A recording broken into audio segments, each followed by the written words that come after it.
Welcome back, another episode. When it takes not one, but 5 leaps to figure out the solution. Quantum Leap Season 1 Episode 11 pushes that to an 11. Although the plot armor explaining why Ben gets stuck on this particular leap is rather thick, it doesn't lessen the brilliance of the execution as he plays detective from various angles. It is not a brand new story idea. Ben makes a reference to the movie Rashomon by Akira Kurosawa, but I immediately thought of Wilkie Collins' book The Moonstone. The more recent, Ben can't give himself hints to follow because the elevator has been reset, of course. He needs Addison to serve as both a sounding board and a tool for research. Ben's displacement bewilderment would provide for some amusing material, but it would be helpful if he could somehow gain access to his host's memories or knowledge. Along those lines, it's notable that Colonel Parker's cover comment, "sounds complicated," to Young when Ben poses as her on a subsequent leap about the project, coincides with what the actual Parker says to her when he recalls that Colonel Parker is ignorant of nuclear reactor theory.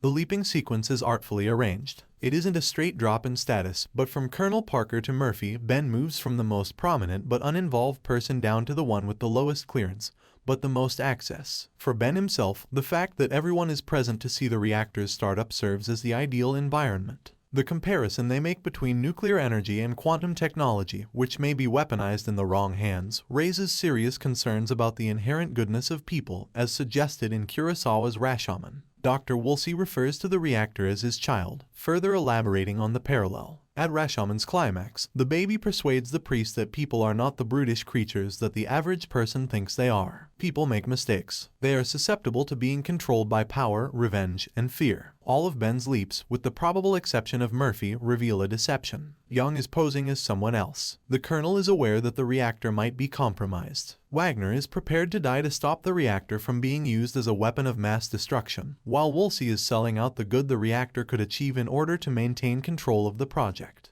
The offices of Quantum Leap are also full of mystery and mistrust. Jen's concern over Janny's presence there is understandable given the requirement for a time loop specialist. And while I'd like to believe that magic is beyond reproach, I share Jen's concern regarding the reasons behind his actions. His justification that allowing Jannies to participate in the Quantum Leap project at its resurrection makes up for the earlier wrong of prohibiting her participation is, at best, tenuous and dubious. If the quantum accelerator were to be used for nefarious government objectives, magic would be the crucial player, just as Colonel Parker and Dr. Woolsey were aware of the military's ambitions for the reactor. But that doesn't mean he doesn't care about the team members or that his counsel isn't sincere. Dr. Woolsey has a sincere passion for the study of nuclear technology. He still agrees to use it to encourage possibly horrible damage, though. If magic is Woolsey and Jen or Ian or Wagner, Janice or Addison may be our Young. Similar to other trips into the past, the racial and social tensions in the Quantum Leap verse are generally overlooked. It is implausible to believe Colonel Parker would approve of including Mallory Young on the reactor tour, given his worries about communist involvement. It's naive to think that when Parker discovers Ben as Murphy rummaging through Woolsey's office trash, he'll pause to talk about the anonymous letters he's been receiving before murdering the janitor. Of course, the most obvious cultural mistakes have a straightforward explanation. Depending on how much confidence you give to the idea that Quantum Leap occurred in a different timeline from ours, this reactor would have been experimental in 1962, given that the US has traditionally used nuclear power facilities for civilian populations since the mid-52s. There is a suggestion that we are seeing a Quantum Leap project in a parallel dimension, and that Ben's destination point is one where the dimensions cross, because all prior jumps have contained specific and clear continuity errors. Wouldn't that be interesting now? The concept of interdimensional